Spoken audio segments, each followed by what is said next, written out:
Mana nagambani nagadani galu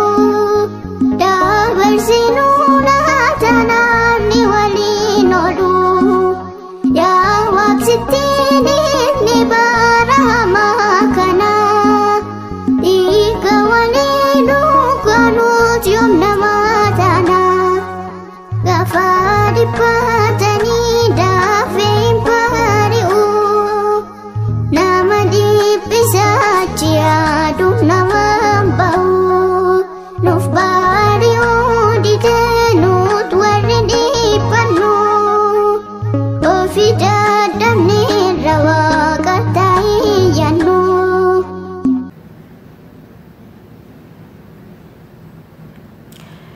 Ashamar kafune daawwattu tafurdiftu tatadalutu bakkan jirtan nagaa keessanii ani jira nagaa kooti galata waaqayyoon jedha ar'aala kanaan immoo walitti deebinee jirra egaa akkuma beekamu akkuma hargaa jirtan akkuma hargaa jirru hundi keenya iyyuu duuti obboleessa keenya suuraa abdataadha anaanis baay'ee na gaddisiise gadda guddaa gadda cimaatu natti dhagahamee jira waaqayyoon firoota isaatii fi maatii isaa obboloota isaa firoota isaa hundumaaf waaqayyo jajjabina haa kennu dhugaa dubbachuuf nuti kan miidiyaa kanarratti viidiyoon hojjetu wantoota hojjetu ilaallee akkanatti gubannu hiriyoonni isaa irratti dhiyaatanii jirtanii fi akkasuma maatiin isaa warri mucaa kanaan beektanitti dhiyeenya qabdan maal akka silaa isinitti dhagahamu yaaduun nama dhibu jechuudha kanaaf hundumaa keessaniifuu waaqayyo jajjabina haa kennu waan isa biraa dhufee gaafuma gochuu waan hin danda'amneef jechuudha obboleessa keenyas immoo waaqayyo lubbusaa nuuf amaaru gumaa isaa waaqayyo nuuf haa baasuun isiniin jedha maalidha garuu keenya kun maalidha ananaaf galaan jiru dhugaa dubbachuudhaaf jechuudha ani sooshaal miidiyaa kana duratti uumaa waan finfinneen beekuma isin dhugsu jechuudha na oduun hin dhagaha malee wanta baay'ee beekuu hin qabu jechuudha garuu dhuma miidiyaa kanatti dhufnee miidiyaa kanarraa waan baay'ees barannee jirra haa ta'u garuu dhuma miidiyaa kanatti dhufnee warra miidiyaa kanarraa hordofnu warra baay'ee jaalannu kan finfinnee keessatti kaan du'anii kaan rukutamanii kaan maal ta'anii kan jedhamanii nuyi jedhanii miidiyaa kanarratti argaa jirru baay'eedha jechuudha garuu maalidha magaalli finfinnee kun maal qabattee jirti maaliif uummata keenya nyaatti waggaadha wagguma maaliifidha qeerroon ajjeefamee darbamu mootummaan immoo amata agadaaniin qoradha isinitti ta'ee jiraay warri qoratu kijiba mootummaan kijiba lafti Itoophiyaa kijibduu sabni biraa nagaan keessa jiraatan ijoolleen keenya ijoolleen lafa ol bahan dhugaan Oromoo harka rabbi ijoollee ganaa lafa ol uummata irra jira malee ijoollee mootummaaf warra qoratu kana booda ummanni finfinnee keessa jirtan fulkannoo godhadhaa bikka jirtanitti waan kana irrattis hawaasni hojjechuu qaba warra qoratu dhiisaa kijibaadha mootummaan kijibaa hundi isaanii kijiba nutiitu irra qorata nutiitu qoratee dhugaa mucaa kanaa baasa malee warri qoratu hundinuu dhiigaa caalutu ilaarraa qorataa jiran isaan sanumaafuu isaan dhugaa dho'isu malee dhugaa baasuun beekan ummanni dhugaa maaf karaadhaa cabsuun mucaa kanaa mee maal isaan godhe maalidha mee maal qabdi magaalli finfinnee naaf gaaffii ta'ee jira dhugaa rabbi dubbachuudhaaf jechuudha dhum gara miidiyaa kanatti dhufne dhuma waggaa 3 hasii nama fakkeenyaaf idda du'aa artisti keenya Hacaaluu Hasii reeffa nama meeqaati simatte magaalli finfinnee jiraa simatte reeffa nama meeqaati kan gara maatii isaatti galee torbeedhuma darbe keessa eenyu mucaan tokko du'ee jedhanii finfinnee keessatti dubbataa jiran torbee kana immoo kunoo kana kaleessa naanni maaltu jira magaalaa finfinnee keessa mee warri beektaa warri isiniif gale mee maalidha naaf hin galle maaliif jiraachuu dadhabe namni biyya ormaatu baay'ee jiraata miti namni biyya isaa keessatti akkamitti ajjeefamani namni kun wanjala hojjetee miti bare nama najjeesne maaf ajjeefamani inna bichaa ani wanta isaa hin beeku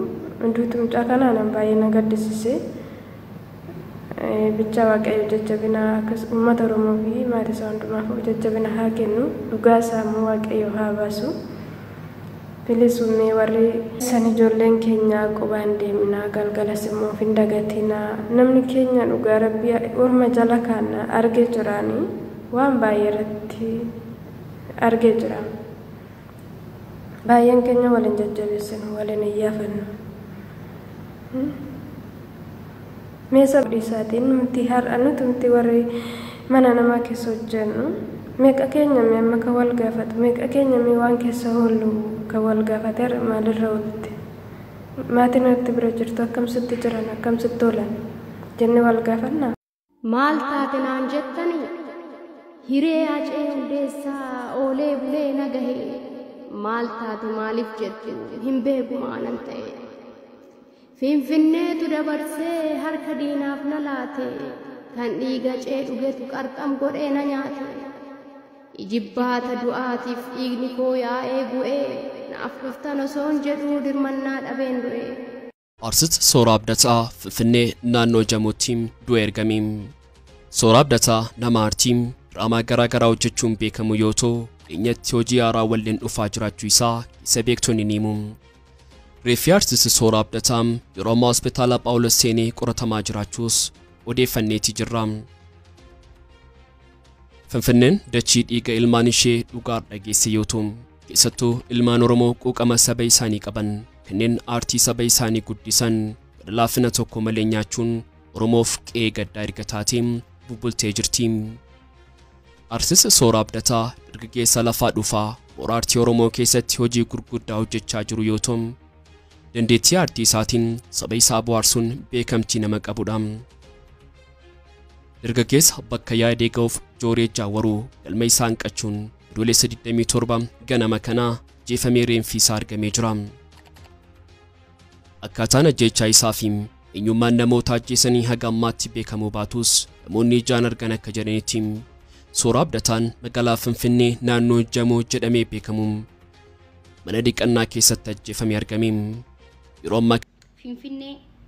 jiraa fudhattee reef kanuuf laatti. Finfinnee keessatti artistiin ajjeefamee darbamu. Beekaan ajjeefamee darbamu. Qeerroon ajjeefamee darbamu. Mootummaan immoo amataa gadaaniin qoradha nama ja'a. Warri qoratu kijiba. Mootummaan kijiba.